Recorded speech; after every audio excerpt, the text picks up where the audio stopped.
मुझे तुम्हारी मदद की जरूरत है। मेरी मदद करो, जल्दी से दरवाजा खोलो। दरवाजा खोलते हुए, आप कौन हो और इस वक्त यहाँ क्या कर रही हो? मेरा नाम सुभद्रा है। यह तीनों मेरी बेटियां हैं। हमें इस वक्त आपकी मदद की जरूरत है। मुझे बहुत चोटें आई हैं, जिस वजह से मैं बहुत ज्यादा घायल हूँ। आप मुझे अंदर आने दो। उन्हें अंदर बुला लेती है। आप तो सच में बहुत घायल हो। आप बैठो, मैं आप सबके लिए पानी लाती हूँ और हल्दी का लेप भी लाती हूँ आपके जख्मों पर लगाने के लिए। और फिर शीतल सबके लिए पानी लेकर आती है और हल्दी का लेप लगाती है उस औरत के जख्मों पर। आप इतनी बुरी तरह कैसे घायल हो गई? आप कहाँ से आए हो? मैं एक जादूगर की पत्नी हूँ।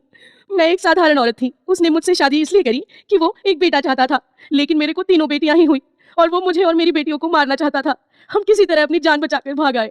अरे वह कैसा बाप है, अपनी ही औलाद को मारना चाहता है? बड़ा ही निर्दयी है। देखो तो आपको कितने जख्म दिए हैं। आप अभी आराम करो, हम कल सुबह किसी डॉक्टर को दिखाएंगे। आप एक अच्छी औरत हो, मेरी बात ध्यान से सुनो। मुझे लगता है कि मैं अब जिंदा नहीं रहूंगी। क्या तुम मेरी इन 3 बेटियों को पाल सकती हो? ये आप कैसी बात कर रही हो? आप ठीक हो जाओगी। मैं एक गरीब औरत हूँ और अकेले रहती हूँ। मैं किस तरह आपके बच्चों को पाल सकूंगी? मैं तो खुद ही जैसे तैसे अपना गुजारा करती हूँ। देखो, मुझे पता है कि मैं अब नहीं बच पाऊंगी और मैं तुम पर भरोसा करती हूँ कि तुम मेरी बेटियों को पाल लोगी। मैं तुम्हें बता दूं, मेरी तीनों बेटियां जादुई शक्तियों की धनी हैं। बस आप इनका माँ की तरह ख्याल रखना। अच्छा, आप ज्यादा बातें मत करो, थोड़ा आराम करो। क्या पता सुबह तक आप ठीक हो जाओ। मिताली, मानवी और सुप्रिया, तुम तीनों इधर आओ बेटा। आज से ये तुम्हारी माँ है। इनको कभी परेशान मत करना और आपस में एक दूसरे का ख्याल रखना। ऐसा बोलकर सुभद्रा मर जाती है। शीतल अपने ऊपर अचानक आई इस जिम्मेदारी से थोड़ा हैरान होती है, पर जब वो तीनों बच्चों को देखती है तो उसकी ममता जग जाती है और वो सब बच्चों को गले से लगा लेती है। तुम तीनों आज से मेरी बेटियां हो। तुम सब आज के बाद मुझे माँ कहना। और सुबह शीतल के घर में 3 बच्चों को देखकर आस पड़ोस के लोग उससे पूछते हैं कि वो बच्ची कहाँ से आई। अरे शीतल, यह तीनों लड़कियां किसकी हैं? ये मेरी बहन सुभद्रा की बेटियां हैं। वो गुजर गई है तो अब इनको मैं ही पालूंगी। अरे तू तो खुद भी अपना गुजारा ढंग से नहीं कर पाती, इन बच्चियों को क्या खिलाएगी? मैं अब इनके लिए और मेहनत करूंगी।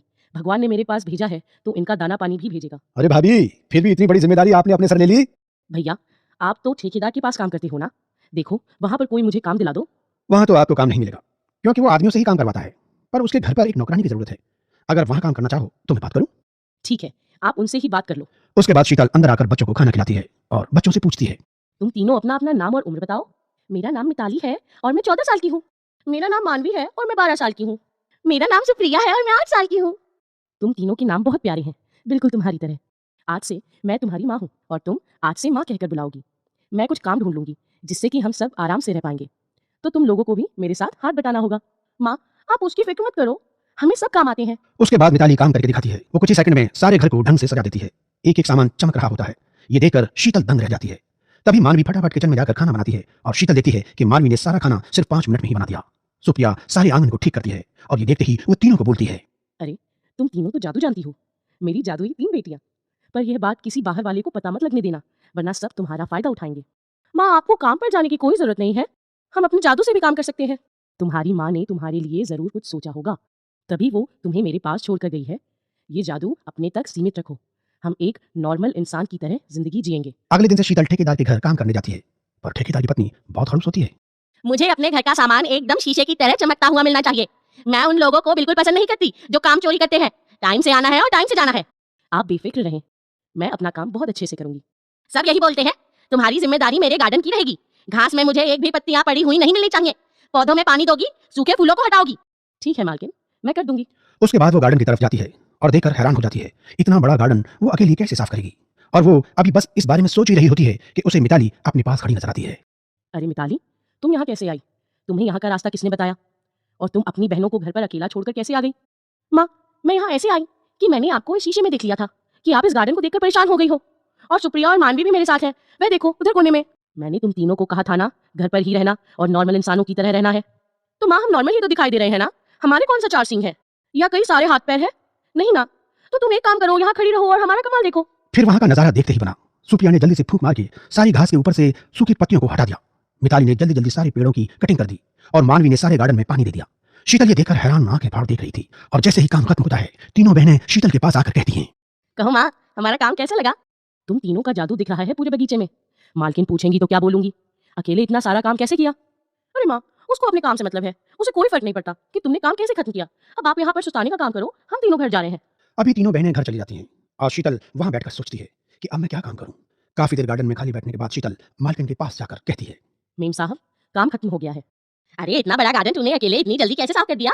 मैंने आपसे कहा था ना कि मैं आपको कोई शिकायत नहीं होने दूंगी। मुझे ये काम अच्छे से आता था, इसलिए मैंने कर दिया। आज मेरा पहला दिन है, तो क्या मैं थोड़ा जल्दी जा सकती हूँ? हाँ हाँ, जा, गार्डन तो साफ हो ही गया है, कल टाइम से आ जाना। शीतल घर की तरफ चल देती है।